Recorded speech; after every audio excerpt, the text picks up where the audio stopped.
आज हमारे साथ एक फोरेंसिक साइंस एक्सपर्ट कनेक्टेड है।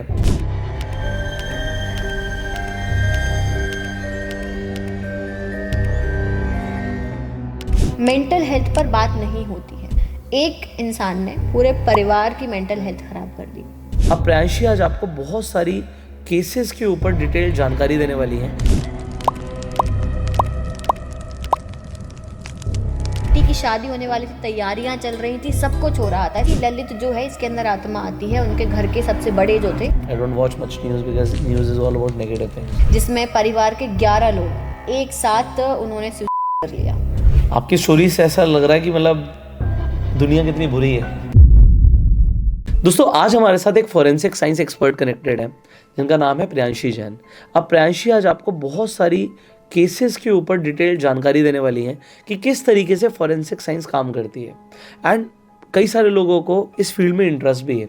सो आज का ये जो पॉडकास्ट है आप लोगों को बहुत इन्फॉर्मेटिव लगने वाला है। शुरू करते हैं प्रियांशी आपके साथ। सो ये फोरेंसिक साइंस है, लोगों को बड़ा फैसिनेटिंग शब्द लगता है। Ultimately what this field is all about? So forensic science is a branch of science in which we deal with the applications of different sciences. हम different sciences के chemistry, biology, biotechnology हर science के techniques का use करते हैं for criminal justice system. तो forensic science justice के लिए काम करता है। तो जो भी इंसान इस फील्ड में आता है they work for criminal justice system. Okay, so आपको ये फील्ड में इंटरेस्ट कैसे आया? मुझे कुछ डिफरेंट करना था, यूनिक करना था इस फील्ड को लेके। मतलब जो साइंस की फील्ड होती है उसमें स्टूडेंट्स को नहीं मालूम होता है कि हमारे पास में क्या ऑप्शंस हैं। जनरली स्टूडेंट्स जेई की तरफ या नीट की तरफ ही जाते हैं, बट मुझे ऐसा था कि मुझे इन दोनों को ही नहीं करना है, मुझे कुछ यूनिक करना है। तो जब मैंने स्टार्ट करी इस पर रिसर्च करना कि क्या कर सकता है एक बायोलॉजी का स्टूडेंट आगे, तब मुझे पता चला फोरेंसिक साइंस नाम का एक सब्जेक्ट होता है। तो मैंने इस पर रिसर्च स्टार्ट करी, तो मुझे भी ऑब्वियसली काफ़ी फैसिनेटिंग लगा। तो मेरे ही एरिया में बेस्ट यूनिवर्सिटी, एशिया की बेस्ट यूनिवर्सिटी थी, तो मैंने वहाँ पे अप्लाई करा, एंट्रेंस एग्ज़ाम दिया और मेरा वहाँ पे सिलेक्शन हो गया। और जब मैंने इसमें पढ़ना स्टार्ट करा तो मेरा इंटरेस्ट और बिल्ड होता गया। तो फिर मैंने सोचा कि क्यों ना इस फील्ड को और ग्लोबली लाया जाए, लोगों को पता चले कि ये फील्ड क्या है, कैसे एंटर कर सकते हो आप, कैसे इसमें अपना करियर बना सकते हो। तो फिर मैंने इसमें इतना चीज़ों को आगे करा, सोशल मीडिया पे आई मैं और लोगों को पढ़ाना, एजुकेट करना स्टार्ट करा। आपने इस फील्ड के अंदर कई सारे केसेस हैंडल करे होंगे। अगर मैं सबसे टिपिकल केसेस के ऊपर बात करूं तो लोगों को वो जानने में बड़ा इंटरेस्ट होता है कि किस किस तरीके क्राइम्स कमिट हो रहे हैं, जो कभी लोगों को न्यूज़ चैनल्स पे भी शायद सुनने को नहीं मिलता। आपके सबसे मतलब आप कह सकते हो कि संगीन केसेस कौन से थे? जो मैक्सिमम केसेस लैब के अंदर आते हैं जी, मैंने टॉक्सिकोलॉजी डिवीज़न में काम किया है। तो टॉक्सिकोलॉजी डिवीज़न के मैं बताती हूँ कि वहाँ पे जो मैक्सिमम केसेस आते हैं वो होते हैं डाउरी डेथ। तो ज़्यादातर डाउरी के केसेस रहते हैं कि महिला जो थी उसने सुसाइड कमिट कर लिया, या महिला को इतना मारा कि उसकी डेथ हो गई। इस तरीके के केसेस आते हैं। तो इन केसेस पे हम काम करते हैं। या फिर महिला को इतना मारपीट की गई या वो इतनी प्रताड़ित हो गई थी कि उसने जहर खा लिया और उसकी डेथ हो गई। ये केसेस मैक्सिमम आते हैं, डाउरी डेथ के मैक्सिमम केसेस रहते हैं। इसके अलावा जो केसेस आते हैं वो आते हैं जो किसान है वो जहर खा के मर गया। अब इस पे भी क्वेश्चन उठता है कि क्योंकि उसके ऊपर कर्जा था, पैसे नहीं चुका पा रहा था, तो वो सच में मर गया या उसको मारा गया और फिर ये बता दिया कि वो खुद मर गया, है ना। ऐसी चीज़ें होती हैं। तो ये केसेस आते हैं। मैक्सिमम टाइम पॉइजन का केस होता है। जैसे किसान को कोई क्यों मारेगा? उसके घर वाले नहीं पैसा नहीं दिया ना, जिससे पैसा ले रखा था वो उससे मांग रहा था, पैसा बार बार मांग रहा था, नहीं दिया तो एट द एंड क्या करेगा? सामने जिसने पैसा दिया है वो होते ही हैं उस टाइप के लोग कि आपको वार्निंग्स देंगे और फिर आखिरी में कुछ ना कुछ एक्शन लेंगे। सामने वाला समझ गया कि ये नहीं दे रहा है पैसा, मार दिया, दिखा दिया, टांग दिया उसको, सुसाइड बता दिया।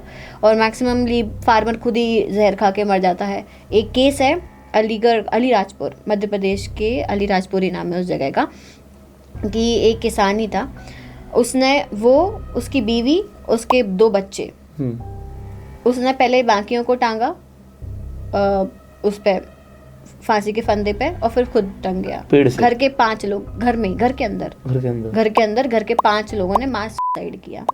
तो जब पता इस पे इन्वेस्टिगेशन हुआ तो ये पता चला कि उसके ऊपर कर्जा था जो वो चुका नहीं पा रहा था, उसकी वजह से परेशान था, तो उसने पूरे परिवार को ख़त्म किया पहले और फिर वो उसने खुद सुसाइड कर ये लिया। रियल था, किसान ने खुद मारा है? हाँ हाँ, ये रियल केस है। और ऐसा ही एक केस है, फार्मर का नहीं है वो अभी नेटफ्लिक्स पे इसकी वो भी है, डॉक्यूमेंट्री भी है, Burari death, the house of secret नाम से डॉक्यूमेंट्री है। बुरारी डेथ दिल्ली का केस है, जिसमें परिवार के 11 लोग एक साथ उन्होंने कर लिया। 11 लोगों ने खुद किया। और ये लोग एक्सेप्ट ही नहीं कर रहे थे ये चीज़ कि ये सुसाइड है, यहाँ पे मास हो सकता है। सबको लगा कि नहीं, हंसता खेलता परिवार था, उनके यहाँ शादी होने वाली थी और बहुत ही अच्छा परिवार, एकदम प्रतिष्ठित परिवार था। लेकिन घर के 11 लोग, जहाँ पे उनकी बेटी की कुछ दिनों बाद शादी होने वाली थी, बेटी ने भी शादी, हाँ बेटी की शादी होने वाली थी, तैयारियां चल रही थी, सब कुछ हो रहा था, ऐसे सडनली एक रात ऐसा कैसे हो सकता है कि 11 के 11 लोग खत्म हो गए। और वो भी सारे के सारे ऊपर ऐसे जो घर के ऊपर जाल होता है, वो नेट, वो वाला लोहे की जो लगी हुई होती है, उससे सारे टंगे हुए थे। और जो उनकी मम्मी थी जो बहुत बुजुर्ग थी, तो उन्हें ऊपर टांग नहीं पा रहे थे, तो उन्हें बेड से टांग के मारा गया। पहले उन्हें बेड से मारा, फिर बाकी सभी लोग एक एक करके टंग गए। जब इस पे इन्वेस्टिगेशन हुआ, क्योंकि सभी को ये शक जा रहा था कि इतने सारे लोग एक साथ कैसे सुसाइड कर सकते हैं, तो सबको लग रहा था कि ये मर्डर ही होगा, प्लान्ड मर्डर है। जब इन्वेस्टिगेशन हुआ तो बहुत ही शॉकिंग चीज़ सामने आई कि ये पूरा साइकोलॉजिकल ड्रामा था। एक इंसान था उनके फैमिली में, ललित नाम का। तो वो क्या करता था, हर रात वो बैठता था और उनके 2 बच्चे थे, उनको वो इंस्ट्रक्शंस देता था, बताता था चीज़ें कि वो ये, उनका ये मानना था कि ललित जो है इसके अंदर आत्मा आती है, उनके घर के सबसे बड़े जो थे उनकी आत्मा आती है, वो सब कुछ बोलते हैं, तो ललित जो है वो वही चीज़ें वर्बली बोलता है। और उनका परिवार ऐसा था कि जो बड़े बोलेंगे वो हम करेंगे। तो उनके घर के बड़े एक्सपायर हो गए। अब ललित ने क्या किया, ये बोला कि मेरे अंदर आती है उनकी आत्मा, तो मैं जो बोलूँगा वो पूरा परिवार करेगा। तो वो जो बोलता था वो पूरा परिवार करता था, एक एक इंसान उस परिवार का वो चीज़ करता था। तो ललित बोलेगा कि ललित को परेशान मत करो, ललित को तुम लोग बहुत नीचा दिखाते हो, ललित के साथ ऐसा मत करो। फिर धीरे धीरे करके ऐसी वो डायरी बनवाता था, वो बच्चे लिखते थे और उसकी डायरी थी पूरी। जब ये केस इन्वेस्टिगेशन स्टार्ट हुआ ना, तो वो डायरी मिली, सबसे मेन एविडेंस वो डायरी थी। अगर उस डायरी में चीज़ें नहीं लिखी होती तो कभी ये पता ही नहीं चलता कि इनकी डेथ क्यों हुई, क्योंकि परिवार का हर इंसान मर चुका है। अब आप किससे पूछ रहे हो जाके? उस डायरी में एक एक चीज़ लिखी थी, उनको हर दिन क्या बोला जा रहा है, क्या आपको करना है, क्या क्या चीज़ें होंगी इस घर में, सब कुछ ललित बता रहा है। और ललित को हर रात में ललित बैठता था और वो बताता था, और वही चीज़ें सभी लोग फॉलो करते थे।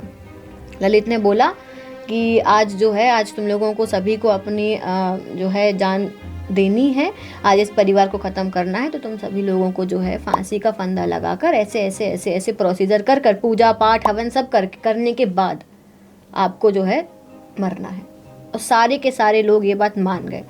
अब ये कितना ड्रामेटिक है, कितना साइकोलॉजिकली इम्पैक्ट कर गया ऐसे परिवार के लोगों पे जो पढ़े लिखे हैं, अच्छा खासा बिजनेस है उनका, सब चीज़ अच्छी है, लेकिन आप देखो कि एक इंसान ने आपको मेंटली इतना ज़्यादा मैनिपुलेट कर दिया। और ऐसा नहीं कि ललित बच गया, ललित खुद भी मरा।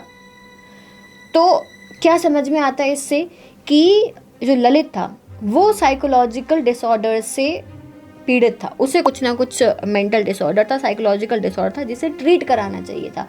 इंस्टेड ऑफ ट्रीटिंग दैट, उन सभी ने क्या करा, धीरे धीरे खुद भी साइकोलॉजिकली मेंटली अनस्टेबल हो गए।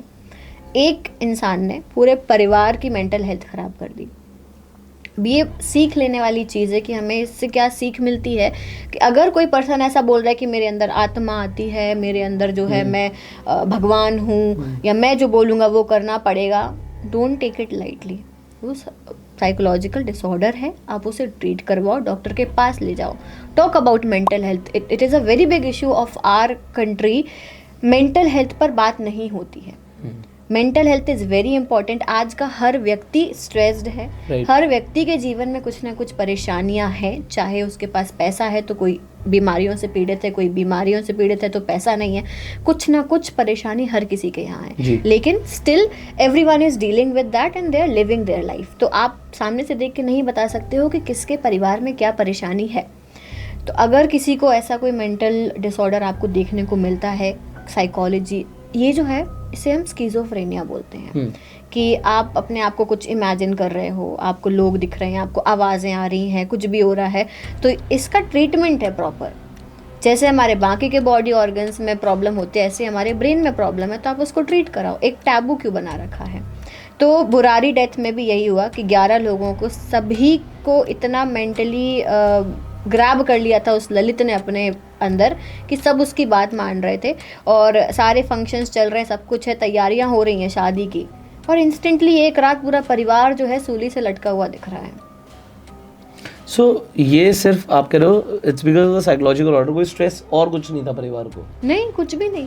कोई ऐसा नहीं था कि पैसे का प्रेशर है या कुछ भी है? काफ़ी पैसा था उनके पास में। अब यहाँ पर कई सारे ऐसे केसेस हैं जो शायद अभी तक सॉल्व ही नहीं हुए। एक सबसे फेमस केस सुशांत सिंह राजपूत, जिसका अभी तक कोई कंक्लूजन ही नहीं आया। इसके ऊपर आप क्या बोलना चाहोगे? सुशांत सिंह राजपूत का केस कहीं ना कहीं बहुत ज़्यादा क्वेश्चन करने वाला केस है, क्योंकि कुछ भी चीज़ें प्रॉपर तरीके से नहीं हुई। जैसे जब उसकी बॉडी मिली तो ऐसा सुनने में आया कि बहुत दूर किसी हॉस्पिटल ले जाके उनका पोस्टमार्टम कराया गया, बट अकॉर्डिंग टू लॉज आपको नियरेस्ट हॉस्पिटल में, नियरेस्ट गवर्नमेंट हॉस्पिटल में आपको पोस्टमार्टम कराना चाहिए। तो क्वेश्चन यहाँ पे उठता है कि क्यों, इतना दूर क्यों ले जाएंगे आप उस बॉडी को? उसके बाद सेकेंडली, जब किसी भी जनरल, अगर हम किसी हैंगिंग के केस की बात करें तो हैंगिंग हम कैसे आइडेंटिफाई करते हैं? तो अगर हमें आइडेंटिफाई करना है कि हैंगिंग है या नहीं है तो कुछ तरीके होते हैं। पहली चीज़ तो हम ये चेक करते हैं कि आपका जो कनेक्शन है ब्रेन टू बैकबोन, ये आपका connection spinal cord, brain to spinal cord, ये ब्रेक होना चाहिए। यहाँ पीछे की जो हड्डी होती है वो ब्रेक होती है, कनेक्शन ब्रेक होता है और डेथ होती है, ठीक है। या फिर सामने साइड से आपका जो है यहाँ से आपकी सांस रुकनी चाहिए, हाँ वो होगा। अब ये दो चीज़ें हो गई। तीसरी चीज़ ये होती है कि जिस साइड आपका फेस है, गर्दन होती है जिस साइड, वहाँ से सलाइवेशन होगा। सलाइवेशन आपके कपड़ों पे आएगा। वो सलाइवा का टेस्ट हम लगा सकते हैं कि भाई हाँ सुसाइड ही था, हैंग हो के मरा, थोड़ी देर तक सलाइवेशन हुआ है, वह रुक गया है। अगर पहले ही इंसान मर चुका है और फिर टांगोगे तो सलाइवा नहीं आएगा। तो सलाइवा का टेस्ट लगाया जा सकता है। अब ये लगाया गया या नहीं लगाया गया, which is we don't know कि ये ऐसा हुआ या नहीं हुआ। प्रोसीजर के अकॉर्डिंग ऐसा हो सकता था। पोस्टमार्टम में ये भी पता चल जाता कि कहीं उसे स्ट्रैंगुलेट करके तो नहीं मारा गया, पहले ही गला घोट के मार दिया गया हो, फिर टांग दिया गया हो। ये पोस्टमार्टम रिपोर्ट में क्लियर हो जाता कि वो स्ट्रैंगुलेशन से मरा है या हैंगिंग से मरा है, ये पोस्टमार्टम रिपोर्ट में क्लियर हो जाता। तो postmortem plays very very important role in investigation, क्योंकि सारा इनिशिएशन जो होता है, स्टेप जो होता है, वो वहीं से स्टार्ट हो रहा है, पोस्टमार्टम रिपोर्ट से। वहाँ मिस्टेक हुई यानी पूरा इन्वेस्टिगेशन फिर टिल्ट हो जाएगा। तो कहीं ना कहीं ये क्वेश्चन मार्क है कि इन्वेस्टिगेशन के दौरान पोस्टमार्टम सही हुआ या नहीं हुआ, यही सबसे बड़ा क्वेश्चन मार्क है। तो इस केस को जो है मीडिया में ऐसे दिखाया गया कि ये मर्डर है। मीडिया तो क्लेम कर देता है सीधे कि मर्डर हुआ है, सुशांत सिंह का मर्डर किया गया है। और जो बॉलीवुड के कुछ जाने माने लोग इसमें इंक्लूड हैं इस पूरी कॉन्स्पिरेसी में। और साथ ही में ये कि हाँ, इवन पोस्टमार्टम के कितने सारे लोगों ने वीडियोस बना के डाले कि ऐसे ऐसे ऐसे पोस्टमार्टम हुआ, बॉडी में ये देखने को मिला, बॉडी में वो मार्क्स देखने को मिले। बट क्या वो सच थे? क्योंकि पोस्टमार्टम रिपोर्ट आपके पास कैसे है? पोस्टमार्टम रिपोर्ट तो एक्सपर्ट्स के पास है। आप पब्लिकली कैसे आ गई वो रिपोर्ट? अगर पब्लिकली आई तो क्यों आई? ये भी एक बहुत बड़ी चीज़, ये भी एक क्वेश्चन है कि ये चीज़ें आपकी जो है कॉन्फिडेंशियल होती हैं, ये बाहर नहीं आती हैं कि पब्लिक के पास में ये चीज़ें आ जाएं। इसके अलावा इसको एक बहुत दूसरा एंगल भी देने की कोशिश की गई थी। मैंने काफ़ी वीडियोस देखे कि लोग उनकी आत्मा से बात कर रहे हैं और पूछ रहे हैं, ये एंगल भी दिया गया था। बहुत वीडियोज़ आए थे इस पर, और बहुत जाने माने लोग जो हैं कि उनकी आत्मा से बात करा, उनसे पूछा तो सुशांत सिंह जो हैं बोल रहे हैं कि हाँ वी नीड जस्टिस और ऐसे कुछ करके, which I personally don't believe, being from the field of science, मुझे ये सब इन चीज़ों में ज़्यादा बिलीव नहीं है। काफ़ी एंगल दिए गए बट टिल टुडे अभी भी क्लियर नहीं है कि सुसाइड था या मर्डर था या क्या था। अभी सिमिलर एक केस है आरुषि तलवार का, वो भी अभी तक सॉल्व नहीं हुआ है। आरुषि तलवार का केस काफ़ी पुराना केस है। तो आरुषि तलवार का मैं एक केस का पूरा एक ब्रीफिंग दे देती हूँ कि उस केस में क्या हुआ। तो आरुषि तलवार नाम की एक लड़की थी और घर में थी वो, अपने उसका रूम था, उसके बाजू में उसके पेरेंट्स का रूम था, घर में सर्वेंट्स रहते थे, ड्राइवर रहता था, हाउस हेल्प रहते थे। तो हाउस हेल्प ने ऐसा कहा जाता है कि आरुषि तलवार का मर्डर, बॉडी मिली, सिंपली बॉडी से स्टार्ट करते हैं। बॉडी मिली, किसको मिली? सुबह जो मेड होती है वो आई, जब मेड ने गेट ओपन करा तो बॉडी डली हुई थी, खून बह रहा था, तो वो तुरंत जो है पेरेंट्स के पास गई, पेरेंट्स को बुलाया, पेरेंट्स ने वो चीज़ देखी और वो शॉक में थे।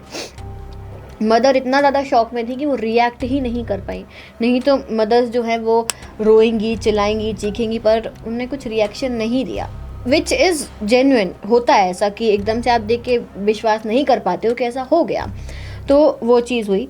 इसके बाद में पुलिस को बुलाया गया, इन्वेस्टिगेशन स्टार्ट किया गया। जब इन्वेस्टिगेशन स्टार्ट किया गया तो पुलिस ने एक थ्योरी बना ली अपने अकॉर्डिंग। उन्होंने बोला कि मदर का कोई रिएक्शन नहीं था, फादर का भी कुछ ऐसा स्ट्रेंज रिएक्शन नहीं था, और बाजू वाले कमरे में अगर आप थे और जस्ट बाजू में आपके बच्चे का कमरा है और यहाँ पे मर्डर होता है या कुछ भी होता है, तो आपको कैसे पता नहीं चला? तो उन्होंने बोला इन्हीं ने किया है, डायरेक्ट उन्होंने ये बोला इन्हीं ने जो है मर्डर किया है। हाँ, तो पेरेंट्स को अरेस्ट कर लिया जाता है ये बोल के कि इन्होंने ही जो है मारा है। इन्वेस्टिगेशन लेकिन ख़त्म नहीं होता है क्योंकि प्रॉपर अभी एविडेंसेस नहीं मिले थे। आरुषि तलवार केस में सबसे बड़ी गलती जो थी वो पुलिस की थी।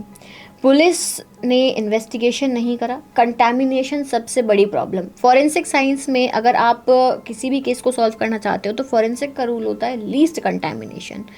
आप जितना कंटैमिनेट करोगे उतना मुश्किल होगा आइडेंटिफिकेशन करना।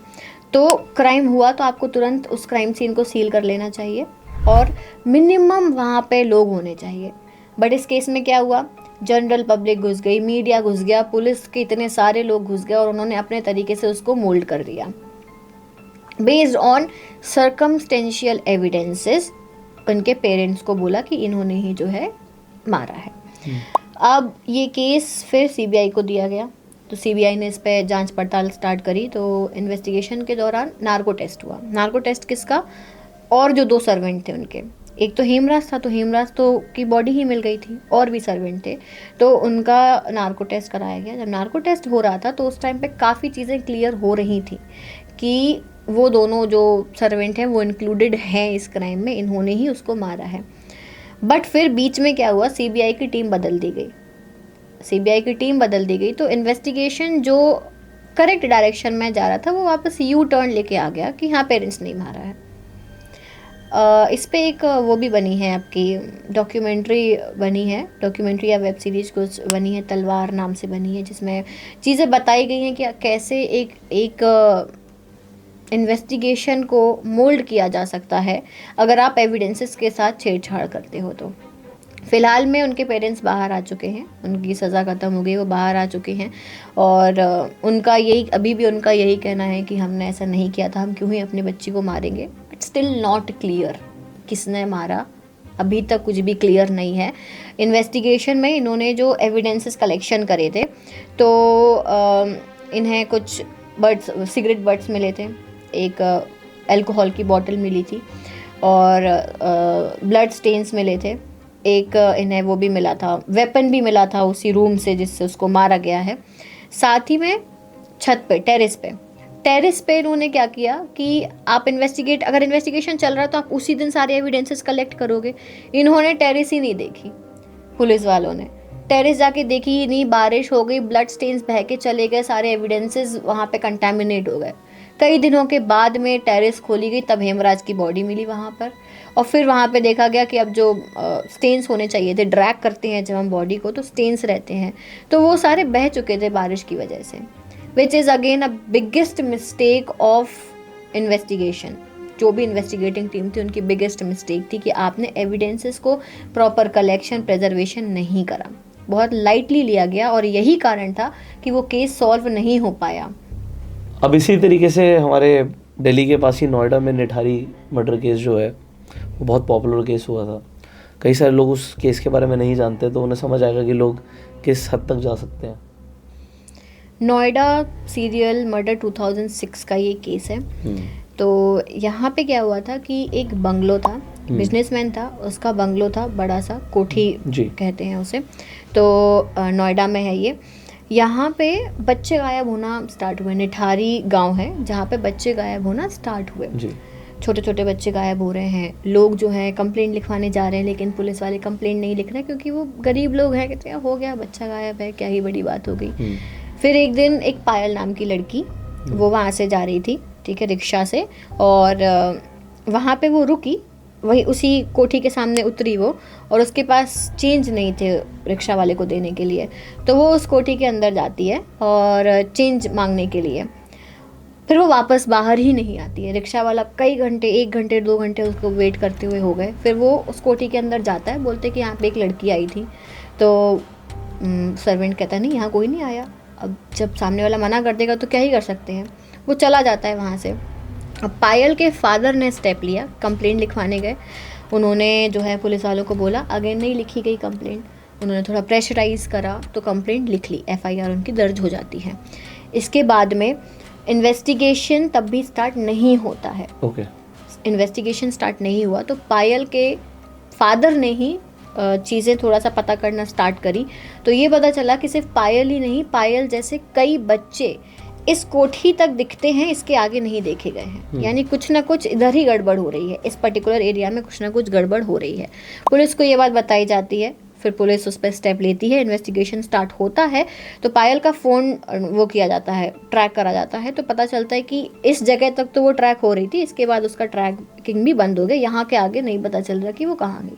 यानी फिर यहीं इस जगह पे फिर शक जाता है। जब उस कोठी पे इन्वेस्टिगेशन स्टार्ट किया गया, एक सर्वेंट रहता था उस घर में और एक बिजनेसमैन था जो कभी कभार आता था और जाता था। मेनली वो सर्वेंट ही उस बंगलों का ध्यान रखता था। ये उनके घर के पास में एक नाला था, उस नाले में जब ढूंढा गया चीज़ों को, इन्वेस्टिगेशन किया गया, तो उस नाले से बॉडीज़ मिलना स्टार्ट हुई। बॉडीज़ भी पूरी नहीं थी कि पूरा शरीर मिल रहा है, पूरा स्केलेटन मिल रहा है, आधा पार्ट मिल रहा है, किसी का सर मिल रहा है, किसी का हाथ मिल रहा है, किसी का कुछ मिल रहा है। ऐसे पार्ट्स मिले। जब उनको अरेंज किया गया तो आइडेंटिफिकेशन करने में बहुत मुश्किल आई, क्योंकि आप इतने से पार्ट से, आपको इतना सा पार्ट मिला, आप कैसे आइडेंटिफाई कर रहे हो कि ये किसकी बॉडी है। बट स्टिल जब इन्वेस्टिगेशन हुआ, आइडेंटिफिकेशन हुआ, DNA एनालिसिस किया गया, मैचिंग की गई, फॉरेंसिक एंथ्रोपोमेट्री को यूज़ करके स्केलेटन्स को रीअरेंज करा, उनकी एज, हाइट, उनका जेंडर और ये सारी चीज़ें आइडेंटिफाई करने के बाद 16 बॉडीज़ जो थी वो आइडेंटिफाई हो जाती हैं और 16 बच्चों का पता चल जाता है कि हाँ, इनका जो है यहाँ पे यहाँ से ही गायब हुए हैं। नंबर सिर्फ 16 नहीं है, नंबर इससे कई गुना है, जो आज तक नहीं पता चला कि उनकी बॉडीज़ कहाँ बह के चली गई। जितनी बॉडीज़ हमें मिल पाई उनका हमने आइडेंटिफिकेशन किया और पता चल गया। बाकी इसके अलावा कई बॉडीज़ है। अब जब बॉडीज़ मिली तो जांच पड़ताल चालू हुई। पता चला कि उस कोठी में बच्चों को वो बहला फुसला के अंदर लेता था, उन्हें मारता था, मर्डर करता था और डेड बॉडी के साथ सेक्सुअल असॉल्ट करता था। हाँ, और डेड बॉडी के साथ सेक्सुअल असॉल्ट करने के बाद में खाता भी था वो उन्हें पका के, उनकी बॉडीज़ को। तो जो भी डेड बॉडी के साथ सेक्सुअल असॉल्ट करता है, ये एक बीमारी होती है विच इज़ नेक्रोफिलिया। और मांस को खाना, इंसान ही अब सेम वो मांस को खाना, उसे हम बोलते कैनाबिलिज्म। तो दोनों चीज़ें देखी गई और ये उसने एक्सेप्ट भी किया, ये उसने एक्सेप्ट भी करा सर्वेंट ने कि हाँ मैं ऐसा करता था, मैं उन्हें पका के खाता था और उनके साथ सेक्सुअल असॉल्ट करता था। जो बच्चे थे जनरली उसमें फीमेल लड़कियां ज़्यादा थी, मेल्स भी इंक्लूडेड थे बट फीमेल्स ज़्यादा थी। और सर्वेंट के साथ साथ जो मालिक था उस पर भी रेप के चार्जेस हैं कि वो भी इंक्लूडेड था, उसे ये सारी चीज़ें पता थी। Now the strange thing about this is कि वो दोनों ही जेल के बाहर हैं। ओह, ये इतनी सारी चीज़ें पता होने के बावजूद हमें ये समझ में आ जाता है कि ये क्राइम आप ही ने किया है। क्लियर है ये, वो कबूल रहा है ना वर्कर तो खुद कबूल रहा है। तो वर्कर ने तो पहले ही बोल दिया था कि हाँ ऐसा ऐसा है, लेकिन लैक ऑफ एविडेंसेस बोलकर इलाहाबाद हाई कोर्ट ने दोनों को छोड़ दिया है, लैक ऑफ एविडेंस के बेसिस पर। क्यों? ये बहुत बड़ा क्वेश्चन है हमारे जस्टिस सिस्टम पे, हमारे जुडिशियल सिस्टम पे कि क्यों ऐसा आप कर रहे हो। जस्ट बिकॉज वो एक बड़ा पॉलिटिशियन है, उसके पास में पावर्स हैं, तो आप उस क्राइम को निगलेक्ट कर दोगे। ऐसा होना ही नहीं चाहिए ना। बिल्कुल। तो लेकिन सीबीआई ने कंप्लेंट फाइल करी है इसके अगेंस्ट कि आप इस तरीके से नहीं छोड़ सकते, और उस पर अभी भी इन्वेस्टिगेशन चल रहा है, एविडेंसेस ढूंढे जाएंगे, प्रूफ किया जाएगा और उन्हें वापस पकड़ा जाएगा। तो CBI is still working on this case. But तब तक हो सकता है उनकी लाइफ ही निकल जाए। एग्जैक्टली। जब ऐसे केसेस सुनते हैं तो अभी रिसेंटली एक और केस दिमाग में आ गया, यहीं पे सिकंदरपुर एक जगह है, यहाँ पे श्रद्धा वॉकर केस बहुत ज़्यादा न्यूज़ में रहा, और आपने उस पर स्टडी भी किया हुआ डेफिनेटली। तो ऐसे केसेस में मतलब व्हाट कैन बी डन? तो श्रद्धा वॉकर मर्डर केस, श्रद्धा वॉकर और आफ्ताब ये दोनों जन रिलेशनशिप में थे और साथ में रहा करते थे, और दोनों ही वर्किंग थे। श्रद्धा की जो फैमिली थी वो इस रिलेशनशिप के अगेंस्ट में थी रिलीजियस रीजंस के कारण, बट श्रद्धा ने अपनी मदर को कन्विंस कर रखा था, लेकिन फादर कन्विंस नहीं थे, तो वो अपना घर छोड़ के आ गई थी और आफ्ताब के साथ में ही लिव इन रिलेशनशिप में दोनों रहते थे। और श्रद्धा को ट्रैवलिंग एंड ऑल बहुत पसंद था, तो वो जगह जगह ट्रैवल करती थी, और सोशल मीडिया अकाउंट भी उसका देखने से पता चलता है कि हाँ शी लव्स टू ट्रैवल। फिर इसके बाद में इस केस में ये हुआ, दोनों साथ में रहते थे और एक दिन झगड़ा हुआ। एक दिन नहीं, काफ़ी दिनों से झगड़ा चल रहा था, दोनों के बीच में कॉन्फ्लिक्ट चल रहे थे। तो सडनली कुछ टाइम बाद श्रद्धा की प्रेजेंस सोशल मीडिया पे और फ्रेंड्स के साथ कनेक्शन, फैमिली के साथ कनेक्शन बंद हो जाता है। जब आफ्ताब से पूछा जाता है तो वो यही कहता है कि वो घूमने गई है, या वो अभी ब्रेक पे है, या वो अभी किसी से बात नहीं करना चाहती है। इस तरीके के कई बहाने बनाए गए, कई दिनों तक बनाए गए। बाद में जब बिल्कुल ही उसके बारे में कोई इन्फॉर्मेशन नहीं मिल रही थी तो कंप्लेंट की गई कि श्रद्धा मिसिंग है। मिसिंग की कंप्लेंट के बाद में ये पता चलता है कि आफ्ताब ने उसे मारकर उसके टुकड़े टुकड़े करके फ्रिज में उसे स्टोर कर लिया पहले। अब आफ्ताब वॉज वेरी इंटेलिजेंट, उसे पता था कि मुझे एविडेंसेस को कैसे डिस्ट्रॉय करना है, मुझे कैसे बचना है, तो वो पूरा प्लानिंग के साथ कर रहा था। धीरे धीरे उसने बॉडी को फ्रीज़र में रखा था जिससे कि स्मेल ना आए। उसने बड़ा फ्रिज खरीदा उसने पहले तो बड़ा, जिससे कि बॉडी को वो रख सके। फिर बॉडी को 4-5 टुकड़ों में काट के अंदर उसने पैक कर दिया। फिर वो हर दिन थोड़ा सा पार्ट निकालता था, उसको चॉप करता था, बैग में भरता था और एक एक पार्ट को ले जाके कहीं जंगल में दूर डिस्पोज करके आता था, थोड़ा पार्ट ले जाके। वो इतना इंटेलिजेंट था, उसे पता था कि ब्लड स्टेन्स को कैसे वॉश करना है, ठीक है, और हमें क्या केमिकल्स यूज़ करने हैं। उसने वो सारे केमिकल्स का यूज़ करके सारे ब्लड स्पॉट्स को वहाँ से रिमूव करके एविडेंसेस को उसने भरपूर कोशिश करी कि वो वहाँ से हटा सके। बड़ी सी वो काटने के लिए आरी लेकर आए जिससे कि बॉडीज़ को काट सके, क्योंकि हड्डियाँ काटना इतना आसान काम नहीं होता है। तो उसने उनको बाकायदा काटा और थोड़े थोड़े करके बॉडीज़ को जो है पूरा डिस्पोज उसने किया। बीच में ही पूरी बॉडी डिस्पोज नहीं हो पाई थी, बीच में ही ये केस ओपन हो गया और पता चला कि इस तरीके से वो कर रहा था। उसने यही बताया कि हमारे बीच में झगड़े होते थे, मुझे गुस्सा आया, मैंने मार दिया। उसने गला दबा के मारा था, स्ट्रैंगुलेशन का केस था, गला दबा के उसको मारा और फिर उसने पूरा जो है इसको अब एविडेंसेस को हटाने के लिए इतना कुछ उसने प्लान किया।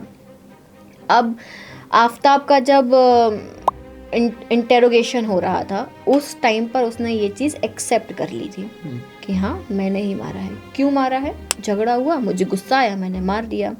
The way he was giving answers with the arrogance and with that attitude कि उसे कोई गिल्ट नहीं है या मुझसे गलती हो गई, मैंने एग्रेशन में आके मार दिया, ऐसा कुछ भी नहीं दिख रहा था।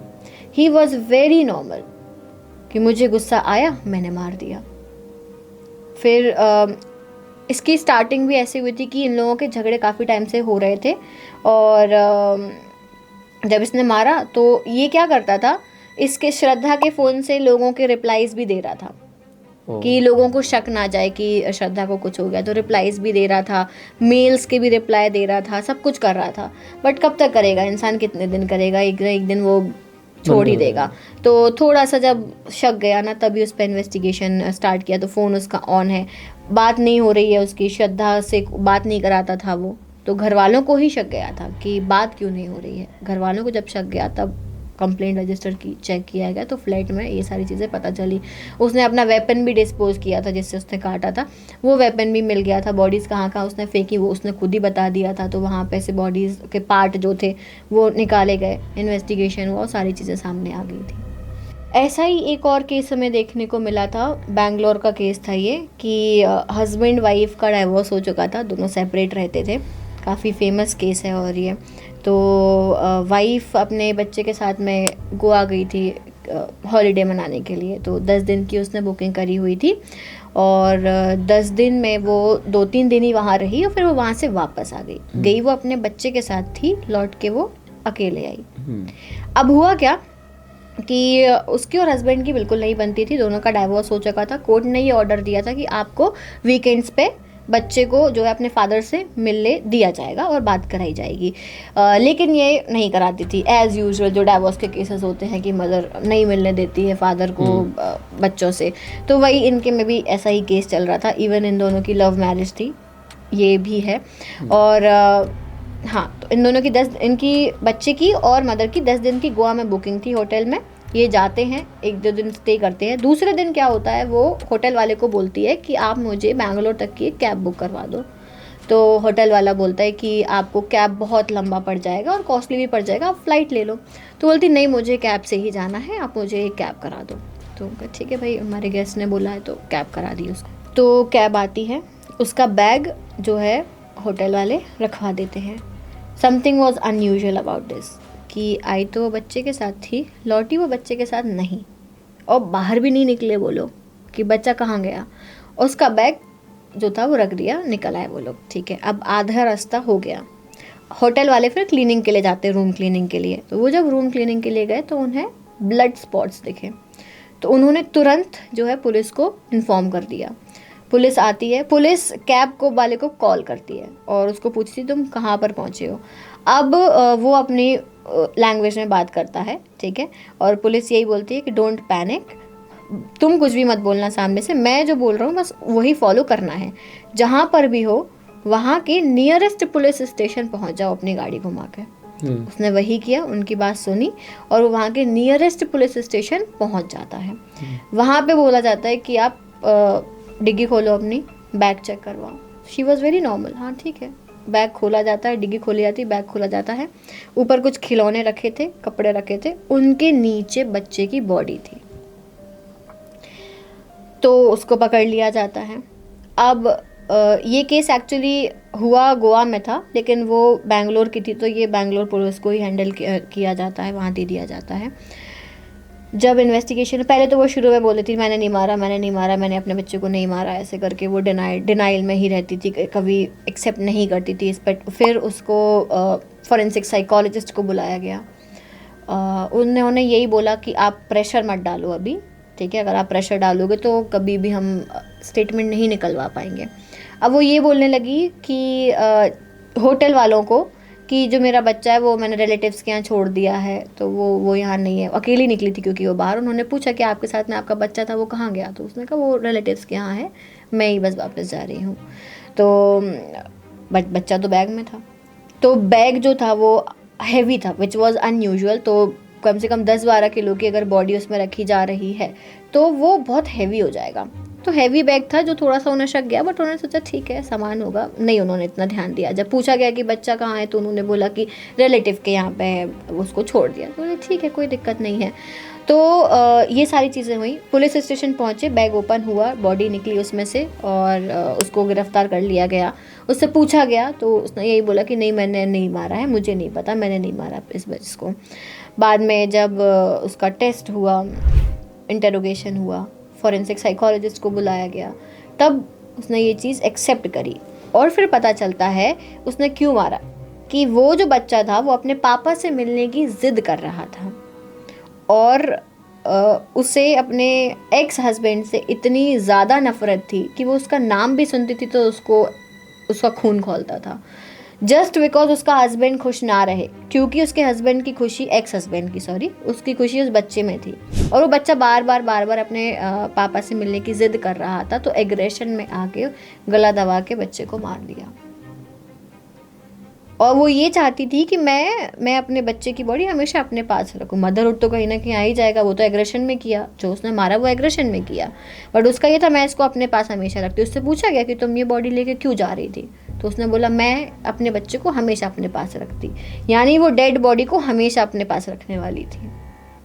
वो तो पॉसिबिलिटी नहीं है यार। एग्जैक्टली हाँ, तो इस केस में यही हुआ कि उसने एक्सेप्ट कर लिया था और पता चल गया था कि मदर ने ही जो है मारा है। फिर डेफिनेटली, और वो कोई ऐसी महिला नहीं थी कि पढ़ी लिखी ना हो, वो सीईओ थी एक बड़ी कंपनी की, काफ़ी जानी मानी है, अगर कोई सर्च करेगा तो उन्हें मिल भी जाएंगे, उनका नाम और सारी आइडेंटिटी सारी मिल जाएगी।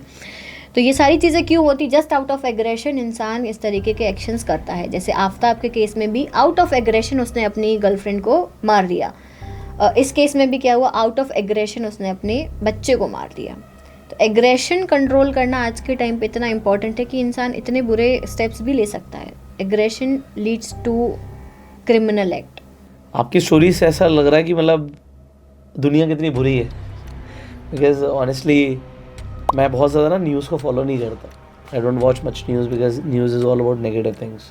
वो कभी पॉजिटिव चीज़ें नहीं दिखाते, हमेशा दिखाते दुनिया में बुरा क्या चल रहा है। हाँ, एंड उससे आपकी साइकोलॉजी बहुत इफेक्ट होती है। मैं आपसे पूछना चाहूँगा, बिकॉज आप ये क्राइम सीन्स को इन्वेस्टिगेट करते हो, फॉरेंसिक साइंस के अंदर हो, सो इससे आपकी पर्सनल लाइफ या वेलबींग आपकी कितनी इफेक्ट होती है? रात में सपने आते हैं? फ़िलहाल तो नहीं, लेकिन जब इस फील्ड में एंटर हुए, शुरुआत में केसेस सॉल्व करना स्टार्ट किए, तो तब ज़रूर ये चीज़ें मेंटली बहुत अफेक्ट करती थी कि आप एकदम डर जाते हो, रात में आपको आवाज़ें तक सुनाई देती हैं अगर आप, क्योंकि हम कोई भी केस सॉल्व करने से पहले हम उसकी पूरी फाइल पढ़ते हैं, एफआईआर, पंचनामा, पोस्टमार्टम रिपोर्ट, सुसाइड लेटर है तो वो लेटर पढ़ेंगे, हम सारी चीज़ें पढ़ते हैं। उस केस की डिटेल लेने के बाद में हम केस ओपन करते हैं।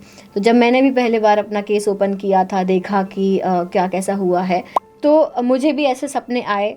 जो केस मैंने पहला खोला था वो मैं आपको बताती हूँ कि उस केस में मैंने पढ़ा कि वो जो महिला थी उसे बहुत मारा गया, कि ससुराल वालों ने उसे बहुत मारा और इतना मारा कि उसकी डेथ हो जाती है।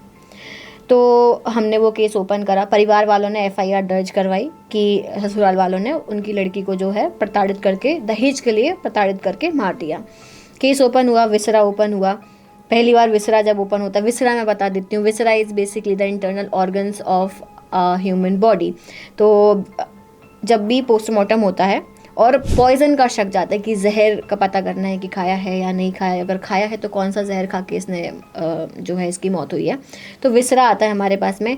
बॉक्स के अंदर ऑर्गन्स आते हैं। हाँ, छोटे छोटे से वाइल्स होते हैं, तो उन वाइल्स के अंदर stomach content, spleen, liver, intestine, ये सारी चीज़ें आती हैं, अलग अलग आती हैं, पैक होके, लेबल होके, सील होके। काफ़ी गंदी बदबू आती है। जब केस ओपन होता है तो उस पूरे फ्लोर पे कोई नहीं होता है, क्योंकि इतनी गंदी स्मेल। तो इन्वेस्टिगेट कौन करेगा? जो टीम है, जो टॉक्सिकोलॉजी डिवीजन की टीम है, वही बस वहाँ पे बचती है, बाकी सारे बाहर हो जाते हैं वहाँ से, और फिर हमें ओपन करना होता है। तो ये ओपन वगैरह हुआ, केस हमने पता लगाया, और उसी रात जब मैं फिर घर गई, मैं सोई, तो मुझे उस दिमाग में वो जो विमेन थी वो पूरी इमेजिन हो रही थी और वो मुझसे जस्टिस मांग रही थी। तो ये चीज़ें आपको हॉन्ट करती है कि आप सोते सोते उठ जाते हो एकदम से कि ये क्या था, और फिर आपको लगता है कि नहीं, मुझे जस्टिस प्रोवाइड करना है। तो कहीं ना कहीं ये अच्छा भी है कि आपके अंदर एक वो फीलिंग है कि नहीं, मैं सही रिपोर्ट दूंगी, मुझे जस्टिस देना है और मैं काम करूंगी, और वही फीलिंग के साथ में फिर हम और ज़्यादा अपना मेहनत लगा के, हार्ड वर्क करके फिर वो रिपोर्ट सबमिट करते हैं। दोस्तों, इंडिया में जो इस तरीके के क्राइम केसेस है, अगर इनकी रिपोर्ट्स खोलेंगे तो कभी ख़त्म ही नहीं होंगी। मतलब हमारा जुडिशियल सिस्टम भी इतना वीक है कि लोगों को जस्टिस ही नहीं मिलता पूरी ज़िंदगी। वो तारीख पे तारीख लगती रहती है, और मतलब ये बहुत बड़ा एक ब्लैक स्पॉट है हमारे लॉ के ऊपर, क्योंकि जस्टिस इज़ रिक्वायर्ड। एंड इसमें कोई डाउट नहीं है कि लोगों की मानसिकता किस हद तक गिर सकती है। वो कुछ भी करते हैं, तो इन क्राइम से पता लगता है कि कुछ भी हो सकता है। But what we can do, ये बहुत ज़रूरी है। एटलीस्ट देखो, अगर हमें समाज को बदलना है तो सबसे पहले शायद हमें अपने आप को बदलना चाहिए। मतलब मुझे ऐसा लगता है पर्सनली कि अगर आप एक अच्छे व्यक्ति बनेंगे, आप एक अच्छे हस्बैंड बनेंगे, आप एक अच्छे पिता बनेंगे, तो लोग आपस में एक दूसरे से सीखते हैं। So this is the way we can create a better society, कि हम अच्छाई को अपनाएं, ना कि बुराई को अपनाएं। और ज़्यादातर दुनिया गलत काम करे इसका मतलब नहीं कि आप भी गलत काम करें, लोग इन्फ्लुएंस हो जाते हैं, जी। यार वो भी तो ऐसे गाड़ी चला रहा है, मैं भी ऐसे करूँगा, पड़ोसी ऐसे करता है तो मैं भी ऐसे करूँगा। मतलब you will have to become the change, जो महात्मा गांधी बोल के गए कि be the change you want to see in the world. बिल्कुल। सो अगर आपको दुनिया बदलनी है तो पहले आपको खुद से शुरुआत करनी पड़ेगी, अपने परिवार से शुरुआत करनी पड़ेगी, but still the world will become, so world will remain what it is, but कम से कम हमारे आसपास की दुनिया बदल जाएगी। जैसे मैंने बोला कि मैं बहुत ज़्यादा न्यूज़ नहीं देखता क्योंकि मैं उस नेगेटिव चीज़ को ज़्यादा एक्सपीरियंस करना नहीं चाहता लाइफ में, ना मैं अपने दिमाग में घुसाना चाहता हूँ। तो ये मतलब हो तो रही है, गलत तो हर जगह ही हो रहा है। सो जैसे मैंने बताया कि इसीलिए मैं बहुत ज़्यादा न्यूज़ नहीं देखता हूँ, न्यूज़पेपर नहीं पढ़ता क्योंकि नेगेटिव बहुत ज़्यादा है। So you be the best version of yourself and be the change you want to see in the world. So thank you so very much Priyanshi for coming, and आपने अपनी expertise और ये जो cases को आपने एक तरीके से नरेट किया तो लोगों को समझ आ रहा है कि मतलब किस हद तक लोग गिर सकते हैं, एंड इसमें फॉरेंसिक साइंस की बहुत ज़्यादा एक भूमिका है। सो कुछ रैपिड फायर क्वेश्चंस हैं, जैसे कि जो साइन होते हैं डॉक्यूमेंट्स पर, इनफैक्ट फिंगरप्रिंट्स होते हैं, तो वो भी मैच होने के लिए आपके पास आते हैं जी। तो आप किस तरीके से मैच करते हैं जब अलग अलग साइंस होते हैं? हाउ डू यू वेरीफाई कि कौन सा ओरिजिनल साइन है? हैंड राइटिंग एनालिसिस होता है, तो हैंड राइटिंग एनालिसिस में हमें कुछ पॉइंट्स ध्यान रखने होते हैं, class characters and individual characters. Class characters जो सभी के कॉमन कैरेक्टर्स हैं। फॉर एग्जांपल एक बच्चा जो है वो एक क्लास है, एक टीचर पढ़ा रहा है, ए बनाया उसने, सारे बच्चों ने ए बनाया, सभी ने ए बनाया, लेकिन हर बच्चा अलग तरीके का ए बनाएगा, हर किसी की हैंड राइटिंग अलग होगी। ये एक जनरल क्लास कैरेक्टर है। इंडिविजुअल कैरेक्टर, आपकी हैंड राइटिंग अलग है, मेरी हैंड राइटिंग अलग है, स्लांट अलग है, अल्फ़ाबेट्स बनाने का तरीका अलग होता है। तो हम पहले सारे कैरेक्टर्स निकालते हैं, फिर हम अपनी रिपोर्ट प्रिपेयर करते हैं। इवन हमें जिससे मैच करना है, आपने मुझे सिग्नेचर दिया जो क्वेश्चन है, अब मुझे उसको मैचिंग करने के लिए स्टैंडर्ड चाहिए जिससे मैं मैच करूँगी, तो मैं स्टैंडर्ड भी मंगाऊंगी। अब हम स्टैंडर्ड से क्वेश्चन को मैच करेंगे और हम उसमें पॉइंट्स को मार्क करेंगे, क्या क्या पॉइंट्स यहाँ पे मिल रहे हैं। अगर पॉइंट्स वहाँ पे मैच होते हैं तभी हम बोल सकते हैं कि हाँ ये सिग्नेचर इसी इंसान का है। अगर उतने मिनिमम पॉइंट्स मैच नहीं हो रहे हैं, यानी कि ये सिग्नेचर जो है किसी और ने किया है, और वो आप आइडेंटिफाई कर सकते हो हैंड राइटिंग एनालिसिस का यूज़ करके, जो थोड़ी सी टाइम कंज्यूमिंग प्रोसेस है। और इसके साथ मैन्युअली तो हम कर ही सकते हैं। अपार्ट फ्रॉम दैट हमारे पास में जो है अब सॉफ्टवेयर्स आते हैं कि हम उसको जितना जूम कर सकते हैं उतना जूम करके हम उसमें आइडेंटिफाई कर लें। वो ईजियर टास्क है और थोड़ा स्पीड अप हो जाती है प्रोसेस। अभी हम रिसेंटली कई सारे जब हम क्रिमिनल आप कह सकते हो वेब सीरीज़ देखते हैं तो उसमें दिखाते हैं लोग कि डॉक्यूमेंट्स को जला दिया गया और जलाने के बाद उन्हें लगता है कि अब सबूत मिट जाएगा।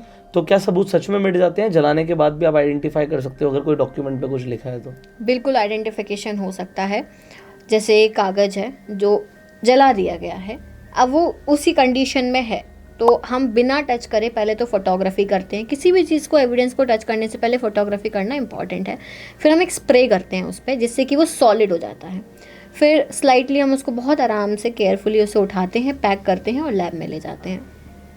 उसके बाद हम उस चार्ज डॉक्यूमेंट पे एक मशीन होती है, एक इक्विपमेंट होता है which is VSC, video spectral comparator. Okay. इसका यूज़ करते हैं हम, जिसमें डिफरेंट लाइट सोर्सेज होते हैं। तो उसके अंदर आप अपना डॉक्यूमेंट रखो, आप लाइट सोर्स डालो, अलग अलग light source, UV, IR, x ray, बहुत सारे लाइट सोर्सेज हैं। आप लाइट सोर्स डालते हो और उस पर जो भी चीज़ें विजिबल हो सकती हैं वो आपको विजिबल होकर दिख जाती हैं कि इस पर क्या लिखा है। इवन अगर जैसे कोई भी डॉक्यूमेंट है उसको कट पूरा जो है ओवरलैप करके उसको काट दिया गया है, अब हमें ये देखना है कि क्या काटा हुआ है, वो तो बहुत इजीली आपको पता चल जाता है।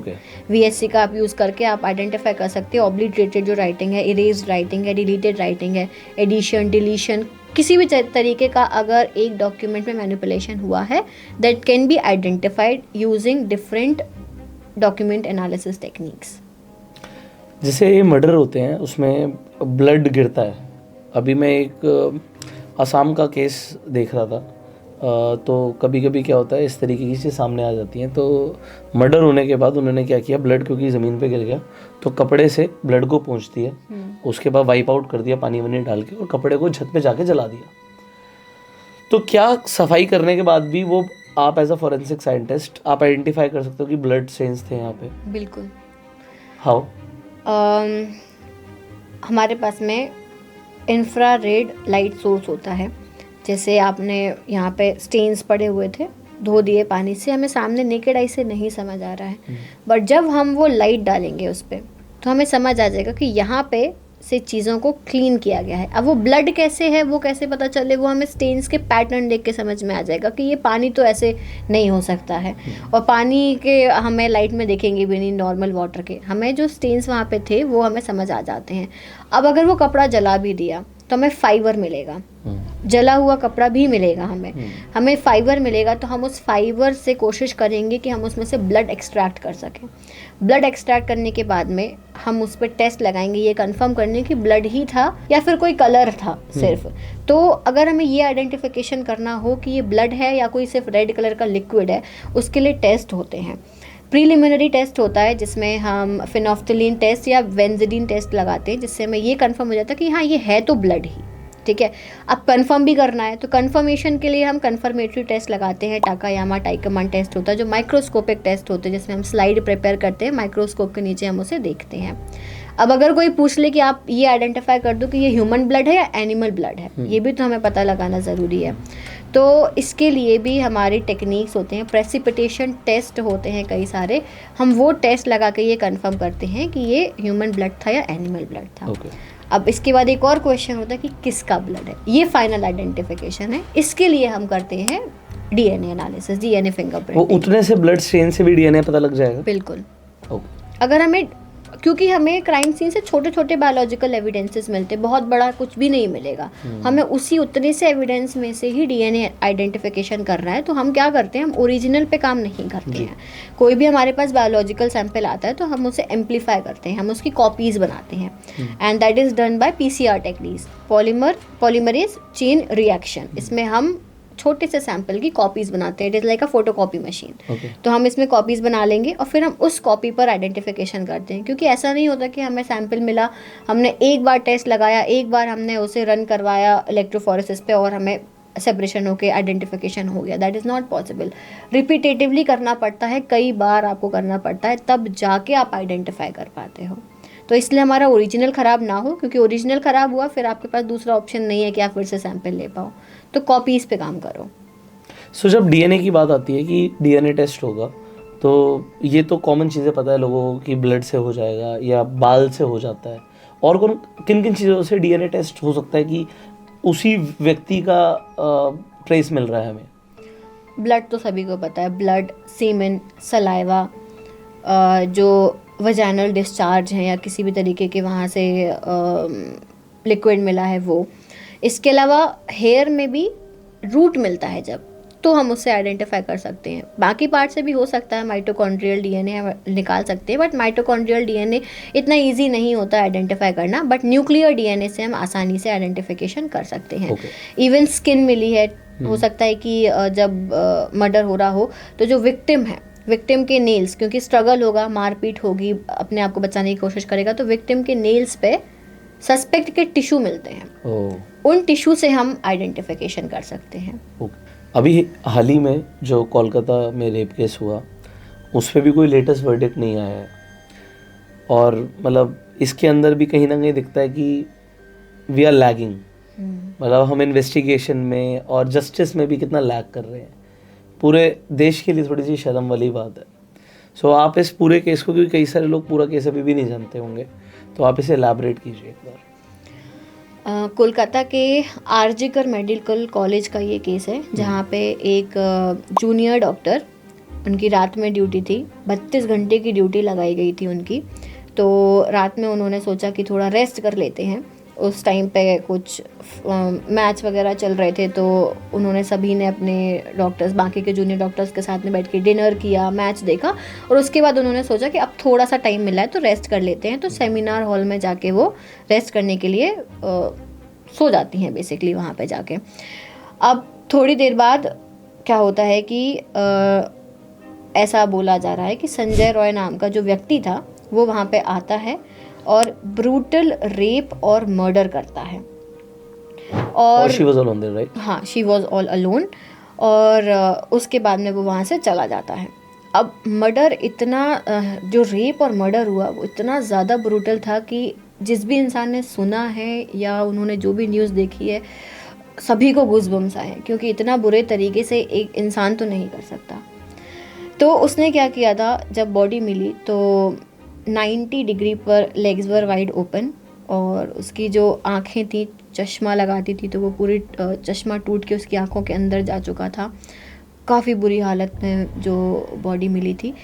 अब ये जब इन्फॉर्मेशन मिली तो कॉलेज वालों ने पेरेंट्स को इन्फॉर्म बाद में किया, कई घंटों के बाद में इन्फॉर्म किया। जब पेरेंट्स वहाँ पे पहुँच गए तो उन्हें बॉडी देखने भी नहीं दी जा रही थी। बहुत टाइम तक उनको बाहर रखा गया, विच इज़ कम्प्लीटली रॉन्ग। अगर आपको तुरंत पता चला है तो आपको तुरंत इन्फॉर्मेशन देनी चाहिए। और ये बोला गया कॉल करके कि आपकी बच्ची ने सुसाइड कर लिया है। अब आप इतने ब्रूटल केस को सुसाइड का नाम कैसे दे सकते हो? जो सामने दिख रहा है आपको इस तरीके की कंडीशन, सुसाइड तो नहीं हो सकती है। फिर इसके बाद में जब बॉडी को देखा गया तो वो क्लियर था कि यहाँ पर रेप और मर्डर हुआ है। इन्वेस्टिगेशन हुआ, टीम आई। अब जब टीम आई उन्होंने एविडेंसेस वगैरह जो कुछ भी कलेक्ट करे। एक चीज़ और यहाँ पे देखने को मिली कि college was responsible for contaminating and destroying the evidences. College ने क्या करा था, वहाँ पे थोड़े ही पास में कुछ मीटर की दूरी पर ही, आसपास क्राइम सीन की कुछ मीटर की दूरी पर आप रेनोवेशन का काम करा रहे हो, वहाँ कंस्ट्रक्शन चल रहा है, which is not legally done. क्योंकि अगर आपका कोई क्राइम सीन है तो आप वहाँ पे कुछ भी काम नहीं कर सकते हो, चेंजेस नहीं कर सकते हो। नॉट ओनली दैट, वहाँ पे 4,000 लोग, जो 3 से 4,000 लोग जो अटैक करने भी आए थे जब प्रोटेस्ट चल रहा था। डॉक्टर्स प्रोटेस्ट पे थे, स्ट्राइक पे थे कि हम काम नहीं करेंगे, हमें इंसाफ चाहिए है। पूरा देश जो है वो बाहर आ गया था इंसाफ की मांग करने के लिए। लेकिन क्या हुआ? कुछ भी नहीं हुआ। इंसाफ मांगा गया कुछ महीनों तक, कुछ टाइम तक ये बात चलती रही, और डॉक्टर्स को तो अपनी ड्यूटी पर वापस जाना ही था। कितने टाइम तक वो गरीब लोगों को, जनरल पब्लिक को, बीमार लोगों को ऐसे नहीं देख सकते डॉक्टर्स, उनकी ड्यूटी है, उनकी भी एथिक्स हैं। तो वो अपने काम पे वापस चले गए। बहुत ज़्यादा इस पे वो सब चला, लेकिन एट द एंड हुआ क्या कि संजय रॉय को गिरफ्तार कर लिया गया। ये बोला गया कि संजय रॉय ही था इस केस में जो सस्पेक्ट है, मेजर सस्पेक्ट। प्रिंसिपल जो था, वाइस चांसलर जो उसका मेडिकल कॉलेज का, उन्होंने रिज़ाइन दे दिया इंस्टेंटली। वो केस हुआ और दूसरे दिन जो है उन्होंने रिज़ाइन दे दिया। क्यों? कहीं ना कहीं आपका कुछ ना कुछ इन्वॉल्वमेंट था, आपको पता था कि अब मैं फंस सकता हूँ, तो उन्होंने रिज़ाइन दे दिया। इस केस के बारे में मैं जब स्टडी कर रही थी तो मुझे ये चीज़ पता चली कि ये पहला केस नहीं है। ऐसे कितने केस हुए हैं कि मेडिकल कॉलेजेस की नर्सेज, डॉक्टर्स और जो स्टाफ है, स्पेशली फीमेल्स, उन्होंने सुसाइड कर लिया। ऐसा न्यूज़ में आता कि उन्होंने सुसाइड करा, क्या पता वो मर्डर हो, कौन ही जानता है कि वो छत पे से कूद गई या कुछ भी ऐसा हो गया, फेंक दिया गया, कौन जानता है ये बात। तो ऐसा ये पहला केस नहीं है जहाँ पे डॉक्टर्स, नर्सिंग स्टाफ जो सफ़र कर रहे हैं वो वर्क कर रहे हैं लोगों के लिए, और उनके साथ ही ऐसी चीज़ें हो रही हैं जो एक्सेप्टेबल नहीं है। तो इस केस में जब इन्वेस्टिगेशन हुआ तो ऐसा बोला गया कि उसका जो ईयरफोन था वो वहाँ पे पाया गया। जब कनेक्ट करा गया तो वो कनेक्ट हो गया उसके ईयरफोन से, तो उन्होंने कहा ये एविडेंस है कि ये वहाँ पे प्रेजेंट था। और बाकी के और भी एविडेंसेस ऐसे लिए गए। पॉलीग्राफ टेस्ट हुआ था संजय रॉय का। पॉलीग्राफ संजय रॉय का अकेले नहीं, काफ़ी सारे लोगों का जो है पॉलीग्राफ टेस्ट किया गया था, उनके स्टेटमेंट्स रिकॉर्ड किए गए थे। तो पॉलीग्राफ टेस्ट बहुत ज़्यादा वैल्यूएबल नहीं माना जाता है, वो सिर्फ एक आपका कोरैबोरेटिव एविडेंस की तरह काम करता है, बट मेन एविडेंस की तरह काम नहीं करता है। क्या होता है पॉलीग्राफ टेस्ट में? पॉलीग्राफ टेस्ट में आपको जो है मशीन लगाई जाती है जिसमें आपकी pulse rate, heart rate, precipitation, ये सारी चीज़ें आपकी मेजर की जाती हैं, और फिर आपसे क्वेश्चंस किए जाते हैं। अगेन आप नॉर्मल एक क्वेश्चनर बनाया जाता है, उसमें क्वेश्चंस रहते हैं। तो एक स्किल्ड पर्सन जो पॉलीग्राफ टेस्टिंग में स्किल्ड है वो क्वेश्चंस करते हैं और आंसर्स रिकॉर्ड किए जाते हैं। अब ये सारी चीज़ें इसलिए लगाई जाती है कि जब आप झूठ बोलते हो तो आपका हार्ट रेट बढ़ता है, प्रेसिपिटेशन होता है, पाल्पिटेशन होता है, और आपका जो है पल्स रेट बढ़ जाएगा। तो इससे हम ट्रैक कर सकते हैं कि ये झूठ बोल रहा है, और बाकी के जवाब जो वो सारे नोट किए जाते हैं। तो वो सारी टेस्टिंग किए गए। क्या रिज़ल्ट आया वो किसी ने नहीं बताया कि टेस्टिंग के बाद क्या रिज़ल्ट आए हैं, और फाइनली यही बोला कि संजय रॉय ही था जिसने ये किया था। बट क्वेश्चन ये है कि अथॉरिटीज़ पर एक्शन क्यों नहीं हुआ? अगर आप वहाँ पे मॉब अटैक हो रहा है, 3,000 लोग क्यों आए? किसने भेजे? क्यों आए और किसने भेजे? ठीक बात है। डॉक्टर्स तो प्रोटेस्ट कर रहे थे ना, थोड़ी वहाँ तोड़ फोड़ कर रहे थे, वो तो बैठे थे ना। तो क्यों आए? एविडेंस डिस्ट्रॉय करने के लिए, क्योंकि उसके अलावा भी कोई ना कोई और इंक्लूडेड था, और वो भी कोई सीनियर पर्सन था, हाँ, जिसके पास पावर है। तो ये सारी चीज़ें होती आई और उस केस को भी ऐसे ही बंद कर दिया गया। और ऐसे ना जाने कितने हज़ारों रेप केसेस होते हैं जो रिपोर्ट ही नहीं होते हैं, और जो रिपोर्ट होते हैं उन पे भी कोई एक्शन नहीं होता है, जिस कारण से जस्टिस नहीं मिल पाता है। What is the solution? Solution ये है कि लोग अवेयर हों, पहली चीज़ तो, और आपको जो है अवेयरनेस फैलानी पड़ेगी, है ना। हर जगह हर पॉइंट पे एथिक्स का ध्यान रखा जाए कि अगर हमारे पास कोई केस आया है, एथिकल तौर पे सॉल्व किया जाए, कहीं पर भी जो है करप्शन ना हो, विच इज़ वेरी इंपॉर्टेंट। अगर किसी भी स्टेज पे होता है तो वहाँ पे से केस जो है टर्न ले लेता है। एथिक्स का ध्यान रखते हुए चीज़ों को काम किया जाए। और हमें सिर्फ ऐसा नहीं होता कि देश के लिए काम करना है हमें, तो ज़रूरी नहीं है कि हम एकदम आर्म्ड फोर्स ही बने। अनआर्म्ड फोर्स भी होती है जो देश के लिए काम कर रही है, लाइक एक्सपर्ट्स। तो आप अपनी ड्यूटी मान के क्रिमिनल जस्टिस सिस्टम के लिए काम करें, और जो सही है सही के साथ खड़े रहें, तभी किसी केस को आप प्रॉपर तरीके से सॉल्व कर सकते हो। क्या दुबई जैसा स्ट्रिक्ट बनना है, जैसे यूएई कंट्री जैसा स्ट्रिक्ट बनना ज़रूरी है इंडिया को? स्ट्रिक्ट बनना चाहिए या नहीं वो तो, क्योंकि वहाँ पे क्राइम रेट कंपैरेटिवली बहुत कम है। तो क्या उस स्ट्रिक्टनेस से कि मतलब अगर आप कुछ क्राइम करोगे तो उसके बाद जो आपको पनिशमेंट मिलने वाली है, हाँ, उसके ऊपर क्या ये बहुत ज़्यादा मैटर करेगा?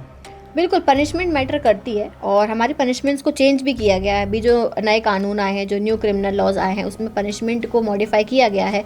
पहले ऐसा था कि आप जो है लाइफ इम्प्रिजनमेंट में अगर आप अच्छा बिहेव करते हो, आपके बिहेवियर में चेंजेस होते हैं, तो आपकी सज़ा कम कर दी जाएगी जी। पर अब अगर आपको लाइफ इम्प्रिजनमेंट मिला है तो वो आपको पूरा ही करना पड़ेगा, आपको वो नहीं छोड़ा नहीं जाएगा, आपको कोई आपके ऊपर जो है वो नहीं होगा। ऐसे ही जो अब रेप के केसेस हैं उनमें क्लियर अब ये बोल दिया गया है कि उनमें फटाफट एक्शन लेके स्पीड में सॉल्व किया जाएगा उनको। और काफ़ी सारे और भी चेंजेस आए हैं। रेप को लेके जो लॉज हैं वो भी मॉडिफाई किए गए हैं कि किस किस चीज़ को कंसीडर करेंगे, क्योंकि एक ऐसा केस था जिसमें नर्स की ही बात है एक, कि उसका रेप हुआ, बेसमेंट में उसका रेप होता है, और उसको रेप माना ही नहीं जाता, रेप एंड मर्डर हुआ, उसको रेप का माना ही नहीं जाता है, बिकॉज उस टाइम पर ऐसे लॉज नहीं थे कि penetration of anything inside the body will considered as a rape. तो इस कारण से जो है उसको कंसिडर करा ही नहीं करा, क्योंकि वो वजाइनल रेप नहीं था। जब लॉज मॉडिफाई हुए तब अब चीज़ें इंक्लूड हुई हैं। दोस्तों, ऐसे केसेस सुनने के बाद ऐसा पता लगता है कि दुनिया में कितनी सारी गलत चीज़ें हो रही हैं एंड लोग किस हद तक गिर सकते हैं। देखिए, हम लोग क्या कर सकते हैं, एक तो हम अवेयरनेस स्प्रेड कर सकते हैं, जैसे आप इस वीडियो को स्प्रेड कर सकते हैं, शेयर कर सकते हैं, जिससे लोगों तक अवेयरनेस पहुँचे। एंड मुझे ऐसा लगता है जो महात्मा गांधी बोल के गए कि be the change you want to see in the world.